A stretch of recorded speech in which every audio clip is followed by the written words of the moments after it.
और बड़ी खबर यह कि ईरान ने अब खारिज कर दिया है ट्रंप का अल्टीमेटम। ट्रंप के अल्टीमेटम पर ही ईरान ने जवाब दिया, हमले हुए तो पूरा इलाका नर्क बना देंगे।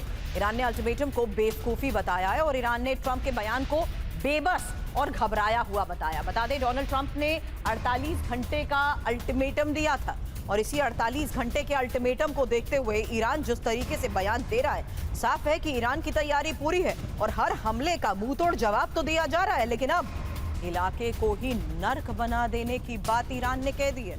फिलहाल अल्टीमेटम और अल्टीमेटम पर दिए गए जवाब, यही अगली इंफॉर्मेशन, क्योंकि हॉर्मुज की इस टक्कर पर 48 घंटे का अल्टीमेटम खबर बहुत बड़ी है, जहां ट्रंप की चेतावनी और ईरान का ये जवाब। फिलहाल ट्रंप की इस चेतावनी में 48 घंटे में डील करो या हॉर्मुज खोलो, ये कहा गया था, जबकि ईरान ने बोल दिया कि अल्टीमेटम बेवकूफी है। हॉर्मुज ना खोलने पर नर्क टूट पड़ेगा, ये बात भी कही गई, और हमले बढ़े तो पूरे इलाके को नर्क बना देंगे, ये जनरल अली अब्दुल्लाही की तरफ से कहा गया। जबकि 48 घंटे बाद अमेरिका करेगा क्या, ये एक बड़ा सवाल है।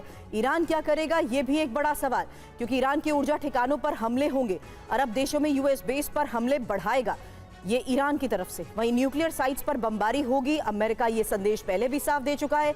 जबकि इजरायली न्यूक्लियर साइट्स पर भी अब प्रहार ईरान की तरफ से संभव हो सकता है। हालांकि अमेरिका खर द्वीप पर ग्राउंड ऑपरेशन की आशंका के तहत बड़ी तैयारी कर चुका है। वहीं खाड़ी देशों में मौजूद यूएस सैनिकों पर हमले और ज्यादा तेज ईरान की तरफ से हो जाएंगे। जबकि हॉर्मुज स्ट्रेट पर ऑपरेशन हो सकता है और हॉर्मुज में ही दुश्मन पर माइंस विस्फोट।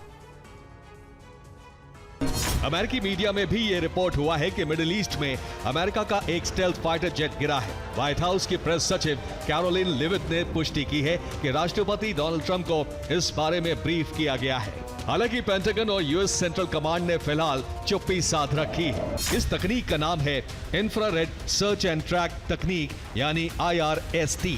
ये एक्टिव रडार की तरफ विमानों को नहीं ढूंढती, इसलिए इसे पैसिव इंफ्रारेड ट्रैकिंग तकनीक कहते हैं। F-35 रडार वेव को तो मोड़ सकता है, लेकिन अपने इंजन की आग को नहीं छिपा सकता। ईरान के उन्नत सेंसर फ्यूजन ने इसी गर्मी को ट्रैक किया और बिना किसी चेतावनी के मिसाइल दाग दी। और ईरान युद्ध पर चीन को लेकर पर्दाफाश हुआ है, जहां जंग में ईरान की मदद चीन कर रहा है और ईरान को मिसाइल फ्यूल चीन दे रहा है। कार्गो शिप के जरिए ईरान भेजे मिसाइल फ्यूल, मरीन ट्रैफिक ने ट्रैक करे चीनी शिप। एक्सप्रेस की इस रिपोर्ट में इसको लेकर क्या बड़ा दावा किया गया, यही अगली इंफॉर्मेशन, क्योंकि ईरान में चीन की मिसाइल, जहां दावा क्या किया गया, यही इंफॉर्मेशन अब आपके सामने। ईरान को मिसाइल के लिए फ्यूल चीन भेज रहा है और चीन ने 5 कार्गो शिप में मिसाइल फ्यूल भेजे हैं। कितनी मिसाइल ईरान बनाएगा, क्योंकि 5 शिप में 785 मिसाइल बनाने के लिए मटेरियल, हर दिन 10 से 30 मिसाइल हमले की क्षमता भी बढ़ेगी। बड़ी बात यही है कि चीन के जुहाय के गोलान पोर्ट से ये जहाज निकले और 4 कार्गो शिप ईरान के पोर्ट बंदर अब्बास पर आए। 5वां चीनी कार्गो शिप ईरान के जल क्षेत्र में खड़ा है, यही एक्सप्रेस की इस रिपोर्ट में दावा किया गया। ईरान ने सबसे ज्यादा तबाही 3 इलाकों में मचाई है, जिसमें दुबई की इंटरनेट सिटी, अबू धाबी का खलीफा इकोनॉमिक जोन और मुसाफा इंडस्ट्रियल जोन।